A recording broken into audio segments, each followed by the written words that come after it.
Well, I am back on camera apparently. Nothing special, why? I just now decided to do it. Recently I've been falling asleep with the TV on. I do it with my phone. Listen to Stella. Sometimes I'll put on a Morton Downey Jr. episode and fall asleep. One time a couple weeks ago I left the TV on, put Morton Downey Jr. on, and slept through like 3 episodes, 120 minutes. I don't think that's really good for you, sleeping with the TV on. That's why I heard. That's why I hear. Anyways, there's a lot of things that are bad for you. Especially bad for you. Recently watching TV with my old man, and I don't have cable. I don't watch cable. Everything is YouTube or Pluto or whatever.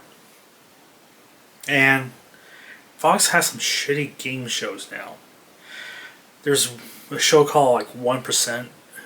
It's Joel McHale show, and you have to guess how many of percent of this and that. This stupid fucking questions. Did I know an answer? Yeah.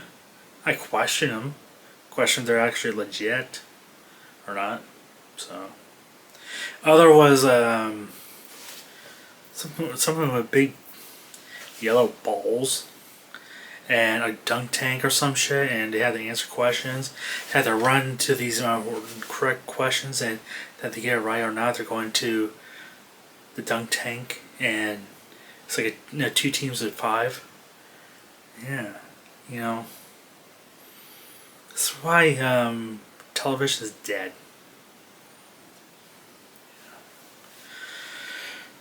Speaking of dead, well, 2 things. There's a old radio station near me, just 5 minutes away. It's all for sale. Yeah. Hey, I can actually buy it, turn it into a house. Hey, I live my dream. I'm living at a radio station. That'd be awesome. Watched a few movies last time we been together. I watched the Bill Murray Quick Change. Dennis Quaid and Gina Davis is in that. Yeah, it's a bank heist movie, and hilarity ensues. And basically, I kind of watched it because Rambo the Monster Truck is in it, and it was shot in. The movie was shot in like Lower Manhattan, and Rambo Monster Truck is based out of upstate New York, like Utica or something like that. And it's the old Leaf Springs stuff. This movie was made in like 88, 89, 88, 89, 90. That glorious time of monster trucks. So, it's like the heavy steel frame that, crushed cars. So, I watched that. I actually watched that finally because I saw it once in a while on Comedy Central and didn't really stick around to watch it, and really never had time. So, and another movie I actually got around to finally watching because I'm canceling my Hulu subscriptions for right now.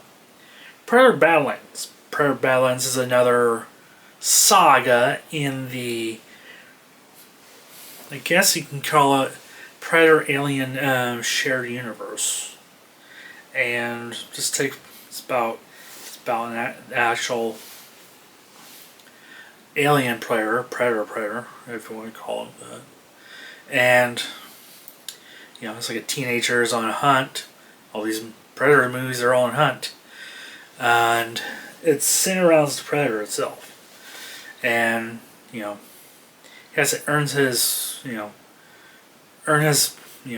machismo, his cloaking device, whatever. So he gets to his planet. He runs into an android, and The android's like cut off at the waist, and it turns into a very Chewbacca CP3O type of stuff. And they run into this cute little critter, and the whole point of it, the predator is chasing after this unstoppable killing machine. It can regenerate at will like a Keiko, but it's something that's so afraid in the predator homeland that even like the father who kicked us out of the house even fears. So it's one of those things of a classic story of hero goes out to slay the dragon, but in this case, the Wei Lun Corporation is on this planet, and they're gathering samples because they're all apparently the Wei Lun Corporation in this universe loves messing with bio stuff, and they're just collecting samples. Also, another thing to point out on this planet, it's kind of like Australia in a way. Everything is designed to kill you, and there's like a razor sharp grass, like blades of grass. No, this is literally like blade of grass. This is the type of plant. Everything. Spores. You come close, they expand and they shoot stuff at you, paralyze you, and other beings or other creatures of this planet devour you, and that's the whole point. And so this android and predator, have this little Chewbacca CP3O buddy for a bit, and along came this critter, and eventually you get back to the cyborgs.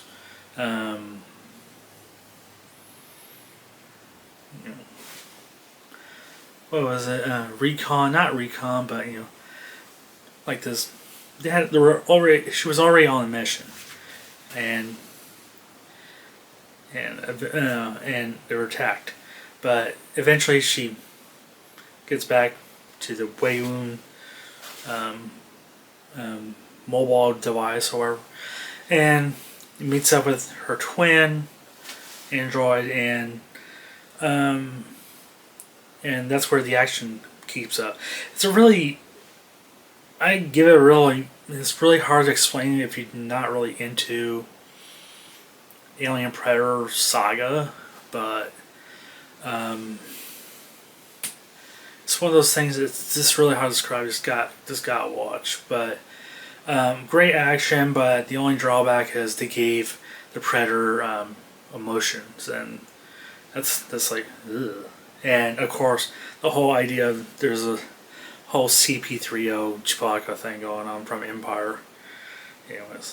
Go check it out. I'll watch it again.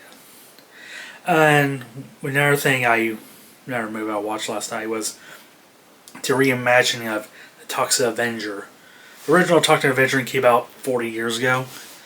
It was a trauma movie, and at the time it was like banned for a while. It was one of those it was a little cheesy movie, and I kind of remember renting it once and actually getting in trouble for it. Renting it because I was like 5 years old and fan of the Toxic Crusaders, and thinking this was a kids movie.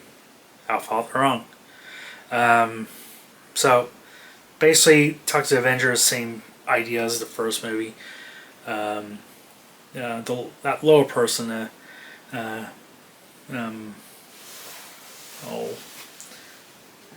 Peter Dinklage. That's it. I didn't have to look it up that time. And he has this like tumor in his brain, and he trying to rob this pharmacy plant, and the pharmacist owner of this pharmacy plant, goons come, beats him up, and throw him in goo and makes him talk to the Avenger. Compared to that of the original '80s film where it was kid and a teenager and a what do you say? Like a Planet Fitness, a mop boy, and they threw him in a toxic waste. Put him in a tutu and threw him in some toxic waste. It's great. Great song. But eventually, there's some key moments they did in this movie. It was kind of throwback to the other original movie. There was a whole scene at a restaurant and squashing of somebody's head and by a vehicle. Really awesome, groovy stuff. And a little homage to Lemmy of Motorhead, who was in a lot of Troma movies. And the city is called New Chemical, but it's maybe in New Jersey compared to like the original Chocolate Avenger movies where it's in a Tromaville, New Jersey. So it's kind of a reimagined, but I don't think they really could have used a Troma name, but whatever. So eventually, more mutations, more gory action. I'll say go watch this at least. And probably just round this up. I know it's kind of quick, but also my knee's kind of hurting. David Allan Coe dead at age 6. He wrote Takes His Job and Shove It, but Johnny Paycheck sing it.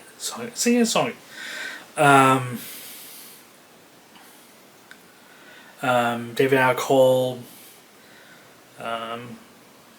made music for a long time, was in prison in Ohio in the 60s. When he got out in the 1970s and started making music. And he actually got onto the movie Takes His Job and Shove It. And there's actually one, when I bought Takes His Job and Shove It on DVD a couple years ago, there's a song called I Love Robin Banks, and I first heard that I was laughing my ass off. I thought it was the hilarious thing ever. But yeah. Major country legend. His biggest hit he sung was You Don't Even Know My Name.